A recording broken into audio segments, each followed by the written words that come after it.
Bishop Dag Heward-Mills Ministries. Discover how God can change your life forever.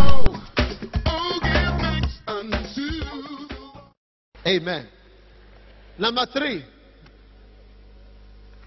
Rich people think that they will live forever, but you don't know when you are going to die. Amen. 1 Samuel chapter 20. It says, and David swore moreover and said, thy father certainly knoweth I have found grace in thy eyes. Amen. And Jonathan does know this, lest he be grieved. But truly as the Lord liveth, and as thy soul liveth, there is but a step between me and death. There is but a step. There is but a step. A step like this. One step. How many realize sometimes when you hear somebody is dead, you are shocked? Why are we shocked? Because it was just a step. One step and you are gone. You sit in your car and that's the last time you're going out. You're never coming back.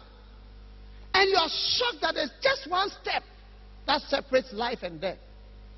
No matter how much money you have or you don't have, let it always be in your heart that there is just a step between you and eternity. And so your mind must begin to focus on the eternal things that you are going to face one day. Amen. Luke chapter 12 verse 40. It says, be ye therefore ready also, for the Son of Man cometh at an hour when ye think not. Amen. At an hour that you think not, God can call you away from your great riches and your great prosperity.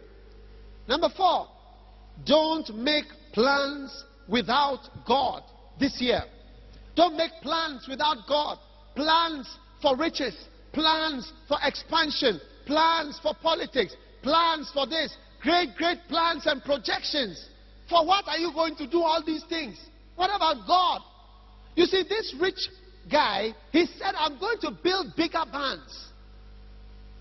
I'm going to do this. I'm going to do that. I'm going to do this. But you need to incorporate, not incorporate. God needs to incorporate you. You, a small boy like you, small man, small woman, you are going to incorporate God into your small plans. God is coming to fit in. What do you mean? God is the one you have to fit into God's plans for your life. Amen. Are you there? Jeremiah chapter 22 verse 13. It says, woe unto him that buildeth his house by unrighteousness, and his chambers by wrong, that useth his neighbor's service without wages, and giveth him not for his work. That saith, I will build me a wide house and large chambers, and cutteth him out windows, and it is sealed with cedar and painted with vermilion.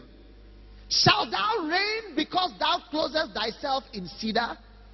Did not thy father eat and drink and do judgment and justice? Then it was well with him. God is asking that as you make your plans without God, were not the spiritual fathers that you had, were they not making plans with God before it was well with them? But you are making a plan saying that I'm just going to expand my house, expand my chambers, expand the things in my life, but there's no God in your plans. God must be a central plan, part of your life. We need more businessmen who identify themselves when they go forward in business that I am a Christian. I cannot be involved in this kind of thing. I am sorry. I am proud of Professor Mills identifying with God. Very, very proud. I wish you would see more businessmen who would say, when they serve you the wine and they serve you the thing, they say, I am sorry. Atta Mills cannot do this. You to start to say something for yourself and identify yourself with God. That's how President Bush was.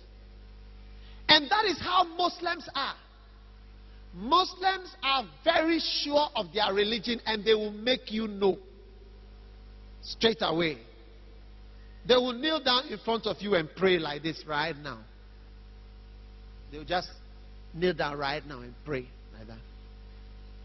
We have had planes where the air hostesses have a situation because they've come to the business class to come and lay down their mat to pray there. And they are saying, you cannot pray. I say, we are praying to our God here. Now. We are praying now to our God. You say what?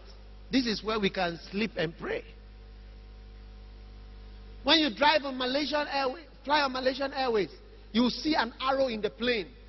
It points like this, then it will point like this. Then there's an arrow. They put a video on the cabin, and you can see the arrow. It's always pointing to Mecca.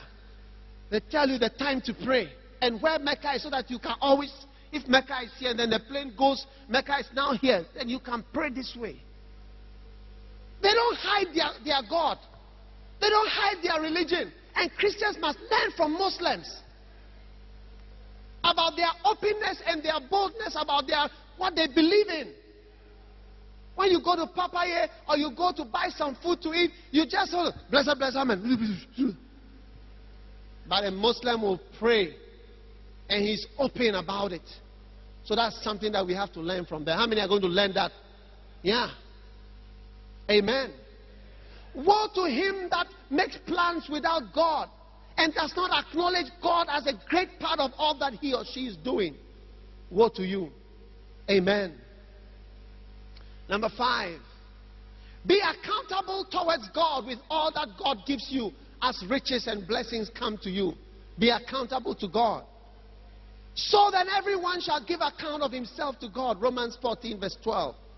Every one of us shall give an account of himself to God. Every one of us shall give an account. We shall all stand before God. You will stand before God. You will stand before Almighty God and answer for what you have done with your time, with your money, and with the resources and the connections that he gave you. How many know that sometimes your connection alone can help? Just your connection. You don't know.